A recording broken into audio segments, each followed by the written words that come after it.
Okay, so again, starting from part 2, example 1. Expanded form agreed, right? Do you see a common coefficient in each term? You do not. What about common variable? Nate? No for both. Right. However, there is still something we can factor out from each term. So look at your 6 and look at your 3 and think, what's the common factor that you can take out? And preferably the greatest common factor. Think of that back when we did GCF. What's the greatest number that goes into both 3 and 6? Sebastian. 3. Correct. Once you see it, you factor it out. I'm just going to put it here. 3 comes out.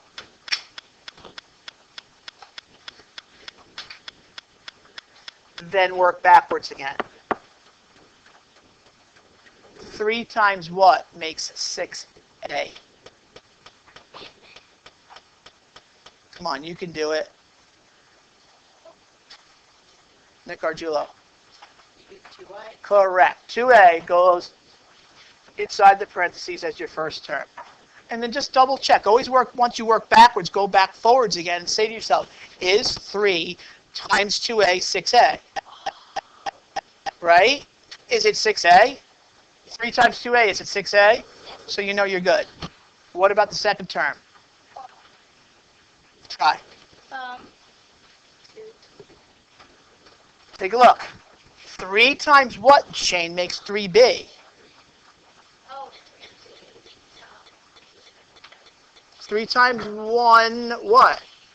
Because 3 times 1 just makes 3 all by itself. Right, 1b, but do we need the coefficient of 1 in there or not?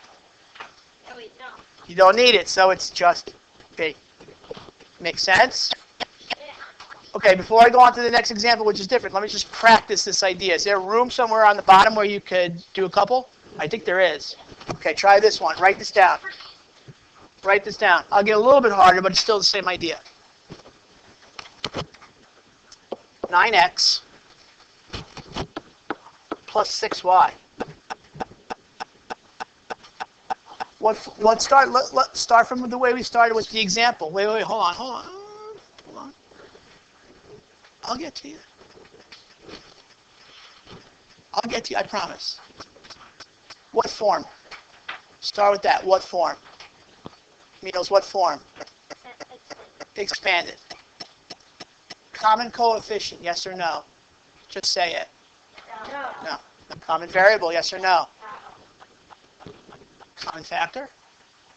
Yes. Yes.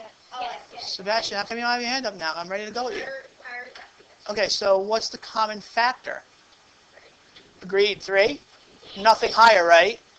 Because you want the greatest common factor. 3 comes out. Right, it's greatest common factor of the coefficient. And as you'll see when we go to the next example, you may have to do factor trees, but we'll get to that. All right, 3 comes out, finish it up. 3. Yes, 3x goes in. Yep, you got it. Getting it? I will tell you just from your 7th and 8th grade teachers in this building, and I just talked to one of them, they want us to do a lot more of this because they do a lot with this distributing expressions and factoring expressions. So we're going to just practice it. And we have shortened periods this week, so we'll just practice it. Okay, same idea, but a little bit more advanced. Take a look at example 2. If you get stuck, first, let me start. What form? Expanded. Do you see a common coefficient? See a common variable? 42 and 105, it might be difficult for you to find the greatest common factor that goes into both. So guess what? You've got to go back to doing factor trees. It's a good review. We do it on cumes anyway. Ella, 2 for 42. Divisibility rules. If you get stuck, well, we'll definitely go into it. Come on, you're giving up on me too soon. It ends in a 2, so what does it have to be divisible by? Start with 2. 2 is prime. 2 times what?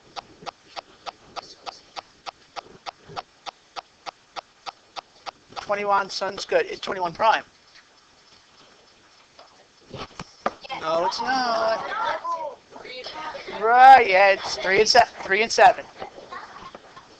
Okay. That's now broken down. Nicole, 2 for 105. Correct. Divisibility rules, right? It ends in a 5. 5's got to go into it somewhere.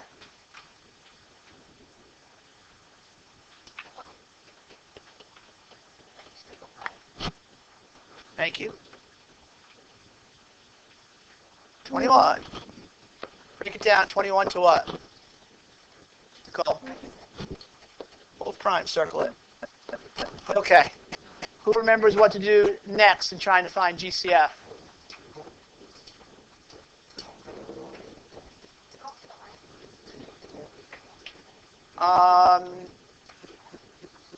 Okay, Christian. What do I do?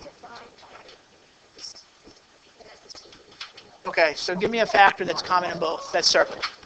3. Everybody see a 3 in both? Cross it out, list it. Once. What else? Cross it out, list it. That's good. Any others? GCF is, once you see it, factor it out. 21 now comes outside your parentheses.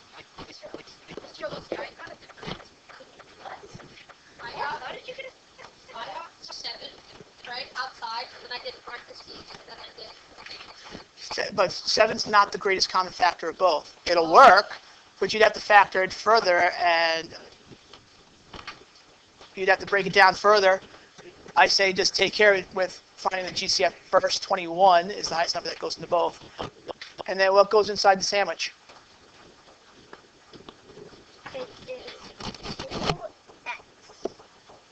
plus 5b. Does everybody see how we got 2x and 5b? Work forwards again. What's 21 times 2x? 42x. That's the first term. What is 21b times, or 21 times 5b? Wind up with this. Okay.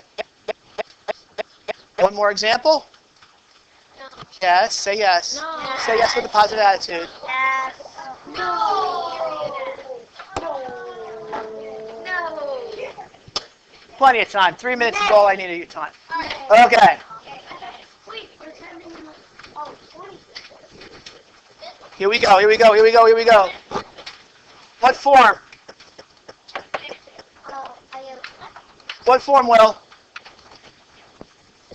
Pay attention now. Okay, ready?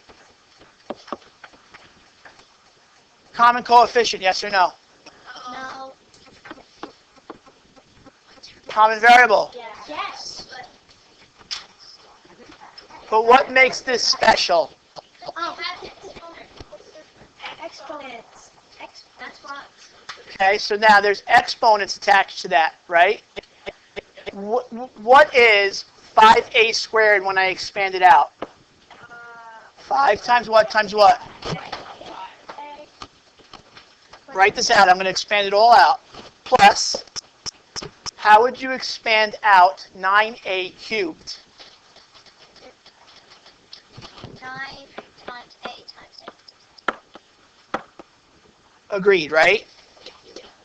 Okay, now think of this as a term, and think of this as a term. Do you see an a in both terms? Yeah. Do you see another a in both terms? I got one here and one here, and I got another one here, and I got another one here, don't I? I can factor them both out. Okay, so in essence, a times a I'm taking out, which is what? No, a plus a is 2a. A times a is a squared comes out of the sandwich. Take it out. And again, we'll practice this tomorrow, but I want you to first see it today. Fill in the inside of the sandwich. It's not that bad now. A squared times what makes 5a squared? 5. Plus. 9a. Plus. There you go. You're doing algebra. Okay? to be continued tomorrow, right? But look, in case you did not get this, don't leave without knowing you have the last 2 pages of lesson 8, which is tonight's homework official.